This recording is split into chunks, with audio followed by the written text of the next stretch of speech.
শুক্তো খেতে আমি অতটাও পছন্দ করি না, তবে যদি এরকম দুধ শুক্তো বানানো হয় তাহলে কিন্তু খেতে আমার মন্দ লাগে না। আর আমার হাজবেন্ড তো এই দুধ শুক্তোটা খেতে খুবই ভালোবাসে। ওর আবদারে আমি মাঝে মধ্যেই এই দুধ শুক্তোটা বানাই। আজকে যেমন বানিয়েছিলাম সমস্ত রকম সবজি দিয়ে। সবজির মধ্যে নিয়ে নিয়েছি পেঁপে, গাজর, আলু, কাঁচা কলা, রাঙা আলু, করলা, সজনে ডাঁটা, এই সমস্ত কিছুকে আমি একে একে ভেজে নিয়েছি। আর বেগুনটা ভাজছি সবার শেষে।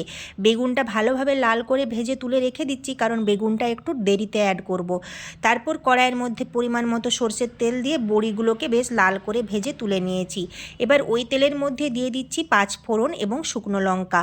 যেহেতু আমরা ঝাল কম খাই তাই এখানে একটাই শুকনো লঙ্কা দিয়েছি। এরপর একে একে দিয়ে দিলাম সমস্ত বাটা মশলা, যেমন ধরো আদা বাটা, সর্ষে বাটা, পোস্ত বাটা। এবার শিল ধোয়া জলটাও একটু দিয়ে গুঁড়ো মশলার মধ্যে দিয়েছি অল্প একটু লঙ্কার গুঁড়ো এবং জিরের গুঁড়ো, আর কোনো কিছু মশলা দিইনি।